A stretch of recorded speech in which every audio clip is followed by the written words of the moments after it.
पिछले हफ्ते अपन ने भूधर दास जी का लगी लो नाभिनंदन सो भजन देखा था। आज उससे आगे का भजन देखना है। बढ़िया भजन है, बहुत सुंदर है और अपने को एक प्रेरणा देने वाला भजन है। भगवंत भजन क्यों भूला रे। वास्तव में जो जीव धर्म मार्ग में नहीं लगता, जिसको देव शास्त्र गुरु की कोई समझ लो विनय नहीं है, बहुमान नहीं है, या जिसको कुल मिला के मार्ग अच्छा नहीं लगता, उसके लिए एक प्रेरणा जैसा है। या फिर जो पहले तो लगा था लेकिन अब शिथिल हो गया, उसके लिए भी प्रेरणा जैसा भजन देखते हैं। पहले अपन फिर चर्चा करेंगे इस पर। भगवंत भजन क्यों भूला रे। भगवंत भजन क्यों भूला रे। यह संसार रहने का सपना, धन धन वाणी बहुधा रे।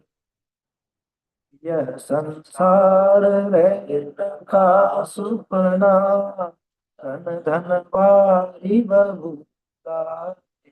भगवंत भजन क्यों भूला रे। इस जीवन का कौन भरोसा, पावक में न पुकारे। इस जीवन का कौन भरोसा, पावक में न पुकारे। काल कुदार लिए सिर ठाड़ा, काल कुदार लिए सिर ठाड़ा। क्या समझे मन पूरा रे। भगवंत भजन क्यों भूला रे। भगवंत भजन क्यों भूला। स्वार्थ साधे पाँच पाँव, परमारथ को लूटा। स्वार्थ साधे पाँच पाप तू, परमारथ को लूटा। कहु कैसे सुख पै प्राण, कहु कैसे सुख पै प्राणी। काम करे दुख मुक्ता, भजन पिशाच छल्यो मति मारे। निज कर कंठ वसूला। पिशाच छल्यो मति मारे। निज कर कंठ वसूला। भज श्री राजमती वर भूधर, भज श्री राजमती वर भूधर। तो सुदुर्मति शेर भूला। भक्त भजन क्यों भक्त भजन क्यों तारे। भूलन दास जी ने बहुत सुंदर लिखे हैं भजन।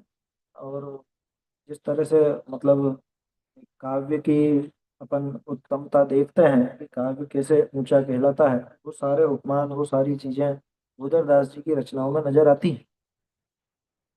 देखिए क्या कह रहे हैं, भगवंत भजन क्यों भूला रहे। यहाँ पे उलाहना दे रहा है, ऐसा क्या हो गया तुझे, तू क्यों भगवान का भजन भूली। और यहाँ पे भगवान का भजन तो सिर्फ एक क्या कहें, रूपक की तरह उसको लिया है। वास्तव में भगवान का भजन सिर्फ यहाँ पे जिनेन्द्र देव की पूजा भक्ति करने की बात नहीं है, बल्कि धर्म में क्यों शिथिल हो गया, ये कहना चाहते हैं। भगवंत भजन क्यों भूला रे, यानी क्यों तू देव शास्त्र गुरु की उपासना को छोड़ बैठा। तो क्यों तू उनकी कही हुई बातों का अभ्यास यानी कि जिनवाणी का अभ्यास करना छोड़ बैठा। क्यों तू उनके कहे अनुसार अपना आचरण करना भूल बैठा। क्यों ये मतलब धर्म से विरुद्ध हो गया। कहने की बात ये, भगवंत भजन क्यों भूला रे, यानी कि ये जो मोक्ष मार्ग था, इस मोक्ष मार्ग में तू लग रहा था, लगने वाला था। इस बात को मतलब इससे तू विपरीत क्यों हो, क्यों मोक्ष मार्ग के अनुरूप प्रवृत्ति नहीं करता। क्यों तू धर्म का आश्रय नहीं लेता, क्यों धर्म के सहारे नहीं चलता। ऐसा ही यहाँ पे बता। अब एक एक लाइन जोरदार है। यह संसार रैन का सुपना, तन धन वारी बबूला। क्या कह रहे हैं, ये संसार कैसा है कि ये जो सारा संसार है ये तो रैन के सपने जैसा है।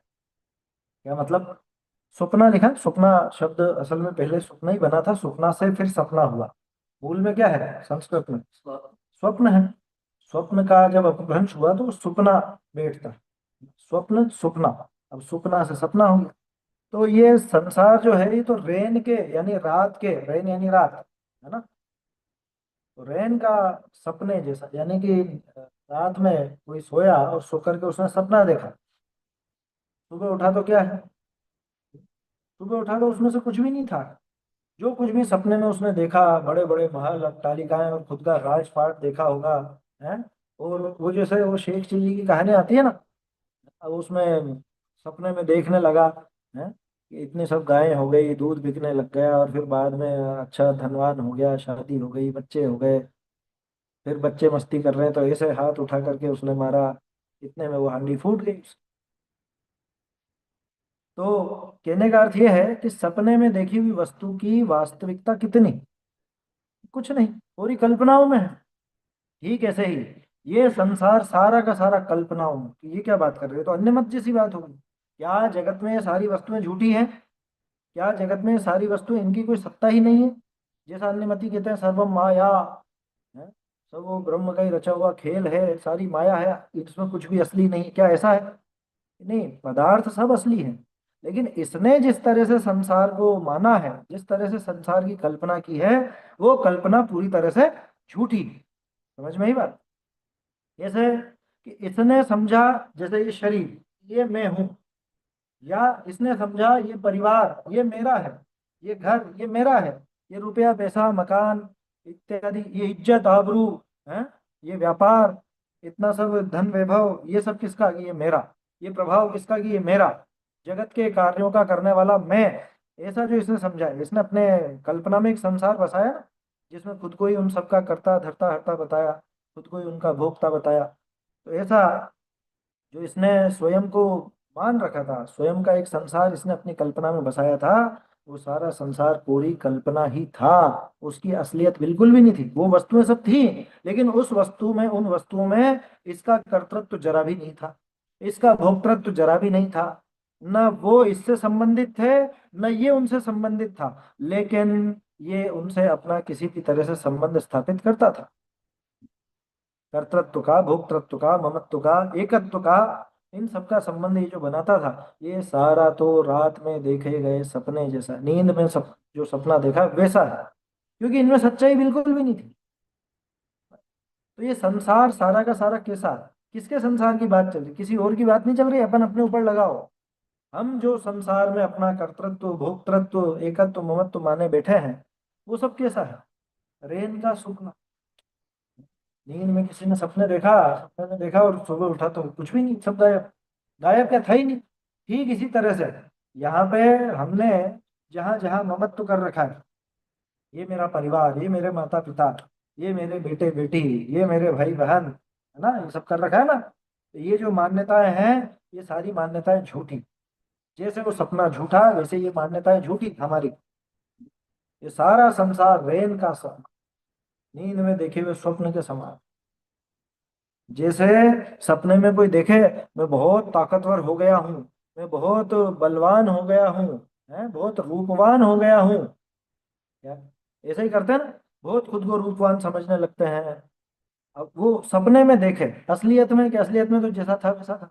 ठीक ऐसे ही, क्या अभी हमारी स्थिति वैसी नहीं। शरीर के आधार से हम जो खुद का आकलन करते हैं कि मैं इतना ताकतवर, मैं इतना सुंदर, और रही सही कसर इस मोबाइल ने पूरी कर दी।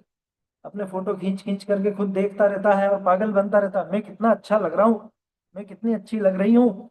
क्या है ये संसार रैन का सुपना, ये सारा संसार रैन के सपने जैसा, नींद में देखे हुए सपने की तरह, इसमें सच्चाई बिल्कुल भी नहीं।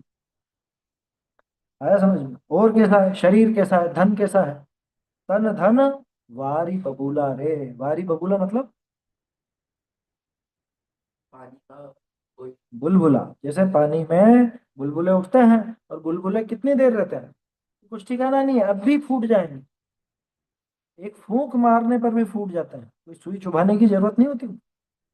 एक फूंक पड़ी और अरे, नदी का जब प्रवाह होता है ना, और नदी अपना रूट बदलती है या ऊपर से नीचे कहीं गिरे, तो झाग वगैरह और छोटे मोटे बुलबुले सब बनते ही हैं।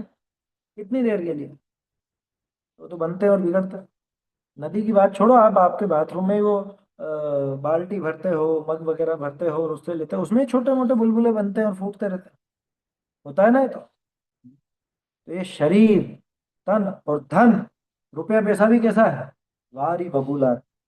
इन्हीं भूधर दास जी ने जैन शतक में शरीर की, रुपए पैसे की, बाहरी संग की, इन सब की असलियत दिखाई थी। याद आ रही है, बुढ़ापा वगैरह सबका वर्णन वहां पर खूब किया था। भूधर दास जी की रचनाएं बहुत सुंदर है और चोट करने वाली है। ये संसार कैसा, ये समस्त संसार जो है, ये सारा का सारा रेन के सपने जैसा, ये शरीर कैसा, पानी के बुलबुले जैसा। अरे आपको पता नहीं चलता कब एक झटके में बीमारी आ जाती। अपन समझ लो जितनी भी अपनी उम्र है और अभी तक अगर स्वस्थ बने हुए हैं, तो क्या सोचता, अरे हम तो बिल्कुल फिट एंड फाइन है, हमको तो कोई तकलीफ नहीं है। ये लोग बाग कैसे कैसे बीमारियों से ग्रस्त हो जाते हैं। अगले ही दिन इसको कोई दर्द उठता है सीने में, अगले ही दिन कहीं माथे में दर्द होता है, कहीं पैर में, कहीं हाथ में, कहीं पर भी दर्द होता है। जांच कराने गए, पता चला ये नई बीमारी है। नहीं चलता क्या मालूम। तो कैसा है, पानी के बुलबुले जैसे गलता का बन गया, सोचता हम तो बिल्कुल स्वस्थ है, हमें तो कुछ भी नहीं होता। और उसी दिन क्या, उसी समय अंदर बीमारी कब अपने को ग्रस्त कर लेती है, अपने को मतलब ये शरीर को, यहाँ तो व्यवहार से बोलने में आता है ऐसा, लोक भाषा में, कब वो बीमारी ग्रस्त कर ले वैसे पता नहीं चलता। और ये धन, धन की बात करते हो, अभी पूछ लो अच्छे अच्छों से। बड़ी बड़ी कंपनियों में क्या कह रहा हूँ, इतने लाख करोड़ का नुकसान है, शेयर बाजार इतना, इतने लाखों करोड़ रुपए डूब गए, जाने कितने लोगों के। ये सब होता है। युद्ध कहाँ हो रहा है, राजनीति कहाँ हो रही है, और ये इधर इसके क्या हो रहा है, धन का क्या हुआ। कि कल तक तो सोचे बैठे थे हम तो करोड़पति हैं, हम तो अरबपति हैं, हम तो ऐसे हैं, हम तो वैसे हैं। और एक झटके में वारी बबूला, इसीलिए वारी बबूला कहा। भुज का उदाहरण अपन लेते हैं कई बार। भुज में जो भूकंप आया था, उसमें कई करोड़पति एक झटके में रोड़पति हो गए। हिमाचल का उदाहरण लेते हैं अपन कई बार। हिमाचल में वो जो लैंडस्लाइड वगैरह होती, भूस्खलन होता है, कितने ही करोड़पतियों के मकान और उनके होटल, उनकी वो सब जो संपत्तियां थी, वो सब एक झटके में नष्ट हो जाती। किस पर घमंड करना, किसको अपना मानना। पहली बात तो अपना मानना ही छोड़ दे तो घमंड तो यूं ही छूट जाएगा। ये अपना मानता है इसीलिए तो घमंड करता है फिर। जब वो अपनी संपत्ति बढ़ती जाती है तो इसको बड़ा ऐसा घमंड होता है, हाँ हाँ, मैंने इतना बढ़ाया, या मैं इतने रुपयों का मालिक, मैंने इतना कुछ किया। यह संसार रैन का सुपना, तन धन वारी बबूला है। शरीर ये पानी के बुलबुले के समान। बताओ कोई आप में से लिख के दे सकता है गारंटी कि भाई मैं इतने वर्षों तक तो जीऊंगा ही सही, ये शरीर इतने समय तक मैं स्वस्थ रख लूंगा, है गारंटी है? कर सकते हैं क्या? युवा भी कर सकता है क्या कोई ऐसा? 19-20 की उम्र में हार्ट अटैक होते देखे जा रहे हैं। हार्ट अटैक आ गया, किसी को बीपी की समस्या हो गई, कि उम्र क्या है, 18-19 साल, वो नाचते नाचते गिर गए स्टेज पे ही, उठे ही नहीं फिर। नहीं देखे ऐसे, आया ना पहले ऐसा वीडियो? क्या है ये बताते हैं तन धन वारी बबूला ने। इंद्रधनुष भी ज्यादा देर टिक जाता है, लेकिन ये शरीर कितना टिकेगा कोई कुछ कह नहीं सकता। अच्छा देखो, शरीर शरीर के हिसाब से रहता, आत्मा तो नित्य स्थायी है, लेकिन ये समस्या है ना, ये आत्मा को स्वीकार कहाँ कर रहा है, आत्मा को मान कहाँ रहा है। इसीलिए तो यहाँ कह रहे हैं, तू जिस संसार में अपनत्व, कर्तृत्व, भोक्तृत्व आदि की मान्यता करे बैठा है, जिस शरीर में तेरा एकत्व पड़ा है, जिस धन में तेरा तेरा ममत्व बहुत जबरदस्त पड़ा हुआ है, ये सारे तो कैसे हैं, ये रात में देखे हुए सपने के समान है, या पानी के बुलबुले के समान। इस जीवन का कौन भरोसा, पावक में तृण फूला रे। इस जीवन का कोई भरोसा है? वो एक भजन भी तो है वो, मत कर काया को अभिमान, ऐसा करके है शायद, कबीर वबीर का किसका है। मत कर काया तो अभिमान, वो मिट्टी में मिल जाएगा, ऐसे बहुत सारी चीजें हैं उसमें। इस जीवन का कौन भरोसा। साहब हमने तो सुना है जीवन तो अनंत है, अनादि अनंत है। हाँ, जीव तत्व की बात करो तो उसमें अनादि अनादि अनंत पना है। लेकिन इस जीवन का, जिसको तूने जीवन समझ रखा है, जिसको तू स्वयं को समझ बैठा है, ऐसे इस मनुष्य पर्याय का, इस शरीर का, इसका क्या भरोसा है। कैसा है ये? पावक में तृण पूला रे। तृण का पूला, पूला समझते हैं? हमारे यहाँ बोलते हैं पूला, घास को। घास के अलग अलग पूले होते हैं। पूला मतलब एक उसका गुच्छा सा बना देता है, क्योंकि कैसे इकट्ठा करें, तो पूला होता है। अब इसे तृण का पूला, जैसे घास के सूखे घास, सूखी घास के तिनके, उनका एक गट्ठर बना दिया, पूला बना दिया। ये बताओ, आग में कितनी देर टिकेगा? सबसे जल्दी आग पकड़ता है। सूखी घास तो सबसे जल्दी आग पकड़ती है। पावक में तृण पूला रे। जैसे आग के बीच में तृण का कोई पूला पड़ा हुआ है, वो ज्यादा टिकने वाला नहीं, उसका टिकना बहुत संभव नहीं। वैसे ही इस संसार में, यहाँ पे ये जीवन दिख रहा है, मनुष्य बहुत दिख रहा है। अपन ने नित्य पंचाशत भी पढ़ा था, और आत्मानुशासन में भी है, भूदर शतक में भी है। कैसे है वो? आत्मानुशासन का तो एक मुझे बहुत याद आता है, वो मगरमच्छ का ऐसे खुला हुआ मुंह, क्या, मगरमच्छ का ऐसा खुला हुआ मुंह, ये है पूरा जीवन। मतलब ये समझ लो मरण है, मृत्यु है। मृत्यु का ऐसा मुंह खुला हुआ है, और इसके बीच में, इसके दांतों के बीच में बैठा हुआ प्राणी, वो है जीवन। अब ये बताओ वो कब तक रहे। ये जो मगर है, मगरमच्छ है, मगरमच्छ का मुंह बंद हुआ और जीवन समाप्त, ऐसा हो जाए। अब मुंह कब तक खुला रहेगा, कुछ नहीं कह सकते, कभी भी वो मुंह बंद हो। अनित्य पंचाशत में भी अपन ने देखा कि वो पर्दे के पीछे व्याध, ऐसा जैसे तीर कमान लेकर के खड़ा हुआ है, बिल्कुल निशाना साधे तैयार बैठा है। बस इसका यहाँ से एक यूं छोड़ना हुआ और वो तीर निकल करके और वो मर जाए। या पूला, हाँ गट्ठा, गट्ठे जैसा कह सकते हैं, उसका एक गट्ठा बन गया, या छोटा सा मतलब कुल मिला के थोड़ा सा इकट्ठा करके जो एक झुंड जैसा बना लेते हैं, गुच्छा बना लेते हैं, वैसे। पावक में तृण पूला रे। और देखो क्या कह रहे हैं, काल कुदार लिए सिर ठाड़ा। ये जो काल है, काल यानी ये मृत्यु, मृत्यु कुदाल लिए सिर ठाड़ा, सिर पे कुदाल लेकर के खड़ा हुआ है, अपने सिर पर खड़ा हुआ है। कहते हैं ना, मौत सिर पर मंडरा रही है। किसके? किसके? अरे प्रत्येक संसारी प्राणी के। ऐसा कोई नहीं है जिसके मौत सिर पर नहीं मंडरा रही। और अगर जीव तत्व की बात करें, अपन स्वभाव की बात करें, तो मौत आती ही नहीं है। लेकिन यहाँ वो बात नहीं। यहाँ तो उसको समझाया जा रहा है कि धर्म मार्ग में से दूर है ना। अब उसको कह रहे हैं कि भैया, मौत का मतलब जीवन का कोई भरोसा नहीं है, और ये मौत तेरे माथे पे कुदाल लेकर के, कुदाल समझते हो ना? कुल्हाड़ी, कुल्हाड़ी जैसी कुदाल होती है, उससे भी खोदा जाता है। वो कुदाल एक बार माथे पे पड़े तो बचेगा क्या? मर जाएगा एक झटके। तो काल कुदाल लिए सिर ठाड़ा, ये मौत सिर पर खड़ी हुई है कुदाली लेकर। क्या समझे मन फूला रे। क्या समझ के तू, मन ही मन बहुत फूल रहा है, बहुत गर्वित हो रहा है, बहुत संतुष्ट हो रहा है, क्या समझ रखा है तूने? ये एक झटके में तेरा काम तमाम कर देगी मृत्यु। इसलिए ये समझना भैया, समय नहीं है अपने पास। कोई सोचा अरे अभी तो हम जवान है, हमारी तो मौत बहुत बाद में आएगी, भरोसा नहीं है। काल की कुल्हाड़ी कब इसके माथे पर गिरे और कब इसका काम तमाम हो जाए, कुछ कहा नहीं जा सकता। क्या समझे मन फूला रे। क्या मन, मन में क्यों फूला हुआ है इतना? क्यों फूल करके कुप्पा हो रहा है? युवावस्था में अधिकांश की स्थिति होती है क्या, खुद को बहुत समझते हैं कि हम तो बहुत जिएंगे, अभी बहुत लंबे समय तक हमको जीना है, और बहुत अभी तो हमारा जीवन शेष है, अभी तो हम ऐसा करेंगे और वैसा करेंगे।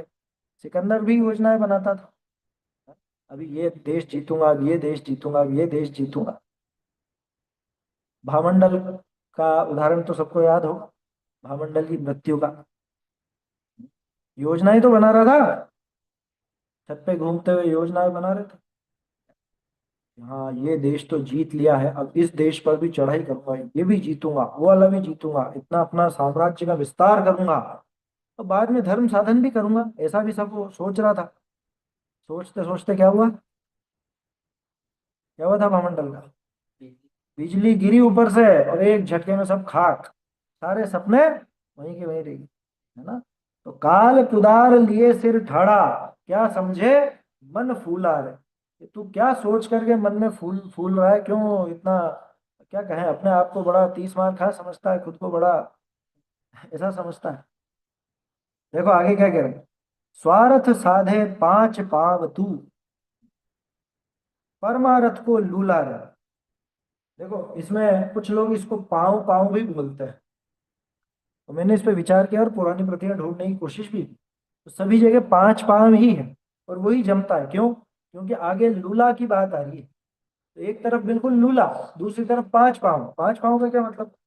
स्वार्थ साधे पांच पाँव तू। देखो अधिक से अधिक कितने पाँव होते हैं किसी? चार। कोई जानवर है तो चार पैर, मनुष्य के दो हैं। अब मान लो किसी के चार पैर भी लग गए, लेकिन ये चार नहीं, ये तो इतना उत्साहित रहता है जैसे पांच पाँव से दौड़ रहा हो। ये है इसका अर्थ। पांच पाँव से दौड़ रहा हो, या फिर बहुत रफ्तार से अपने स्वार्थ, यहाँ स्वार्थ का अर्थ परमार्थ नहीं है। यहाँ स्वार्थ का अर्थ लौकिक जो अपने पांच इंद्रिय के विषय भोग है वो है। तो पांच इंद्रिय के विषय भोगों के प्रति, इनके प्रति तो तू बहुत उत्साह होकर, उत्साहित होकर दौड़ता है। जैसे पांच पाँव लग गए हों, चार की जगह भी पांच हो गए। चार पैर कहते तो फिर भी जानवर की बात होती। पांच पैर कह रहे, यानी बहुत ज्यादा इसको उतावली और उत्साह है अपने इस सांसारिक कार्य को सिद्ध करने की। तो कह रहे पांच पाँव से दौड़ रहा है। आया समझ? ये कहावत है।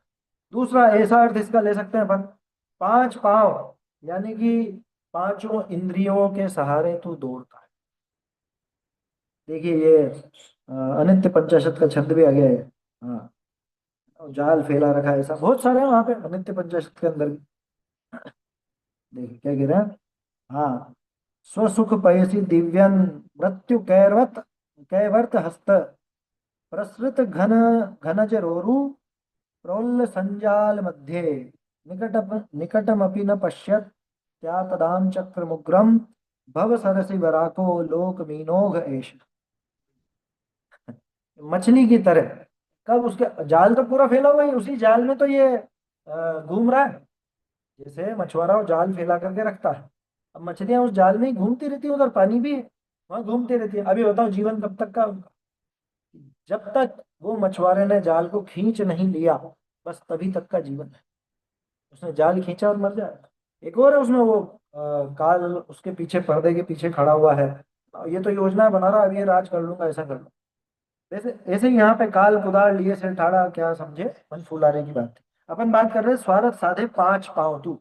ये पांच इंद्रिय के विषय भोग का स्वार्थ, ये तो पांच पांव से तू साधता, यानी पांच इंद्रियों से साधता, अथवा अति उत्साहित होकर के, चार पैर भी नहीं पांच पांव से दौड़ता है उनके लिए तो, अपने विषय भोगों की पूर्ति के लिए तो।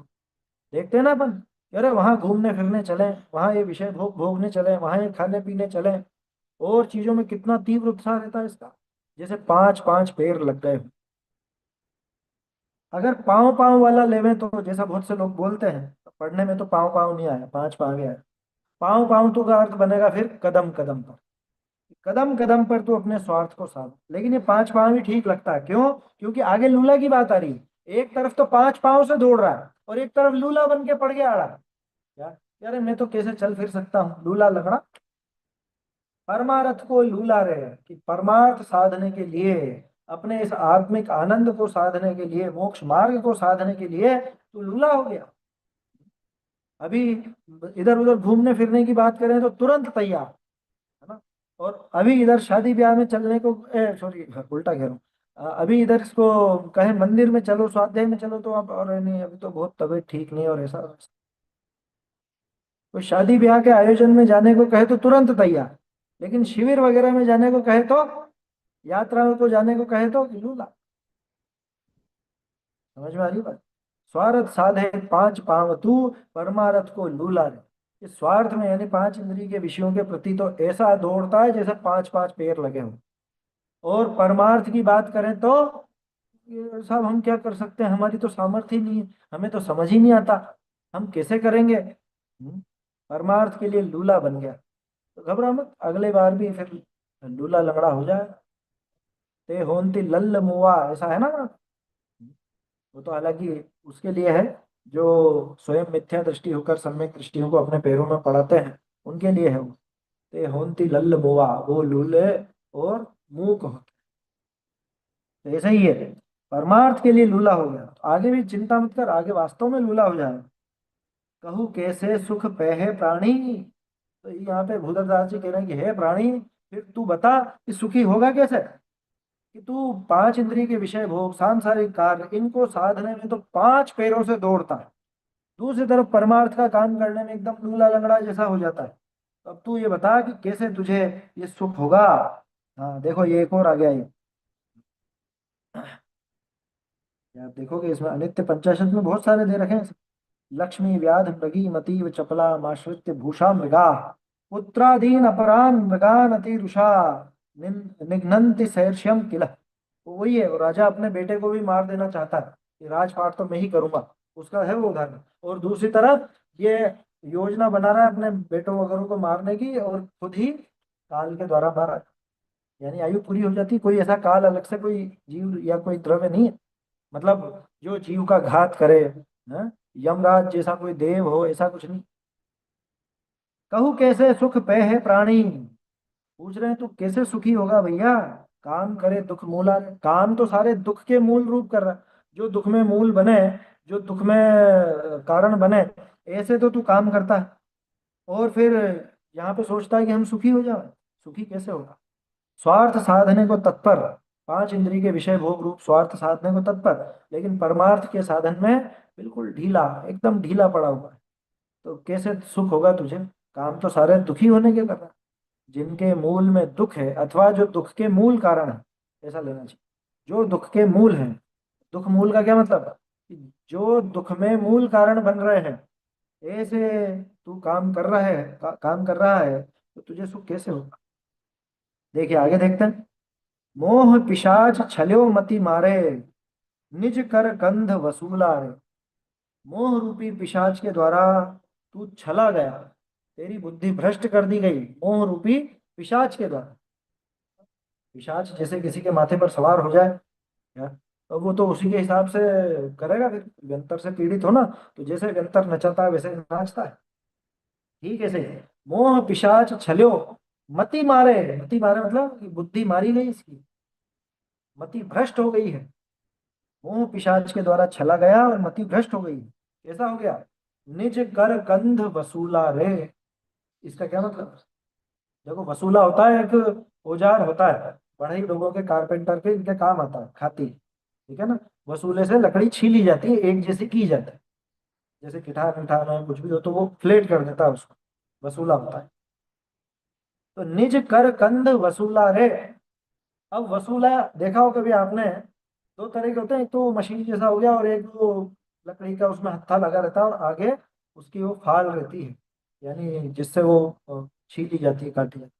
अब उस वसूले को अगर हाथ से ऐसे पकड़ो क्या, और यूं चलाओ तो क्या होगा, तो उससे तो खुद का ही कंधा छिलेगा। क्यों, क्योंकि यूं चलाने पे उसकी जो फाल है वो इधर कंधे का है। ठीक है, ऐसे ये ऐसा मूर्ख है कि वसूले से खुद का ही अपने ही हाथ से अपना कंधा छील रहा है।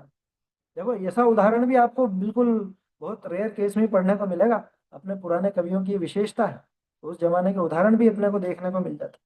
निज कर कंध वसूला रे, अपने हाथों से ही अपने कंधे को ही छील रहा है वसूले से।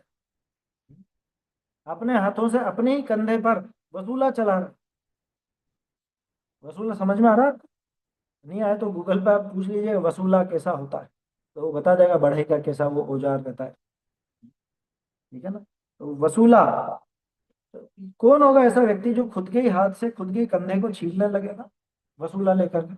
ये तो कोई पागल ही हो सकता है, या जिस पर कोई भूत पिशाच आ गया हो, जिस पे कोई व्यंतर का समझ लो प्रभाव हो, जो व्यंतर से प्रकोपित हो जिसके ऊपर, तो वो ही जीव उसके अनुसार काम करेगा, वही कर सकता है। होता है ना, व्यंतर जिसके आ जाए शरीर में तो जैसा कराए वैसा करता है, वैसा नाचता है। किसको आता है।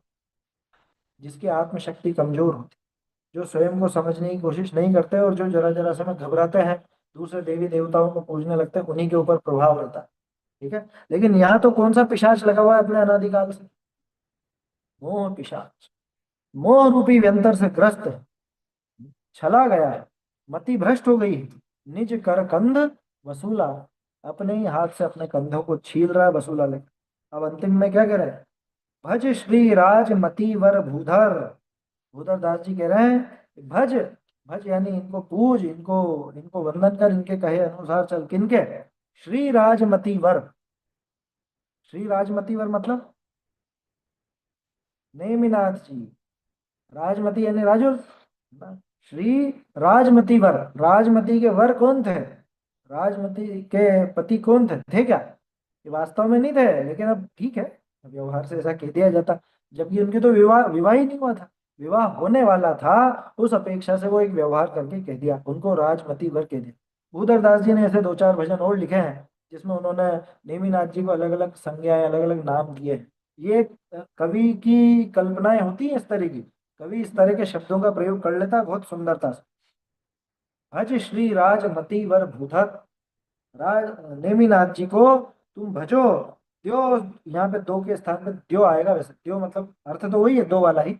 दे दो, उसके माथे पर डाल दो। या दुर्मति सिर धूला रे, दुर्मति के सिर पे धूल पटको। है समझ में? ये पुरानी कहावत है।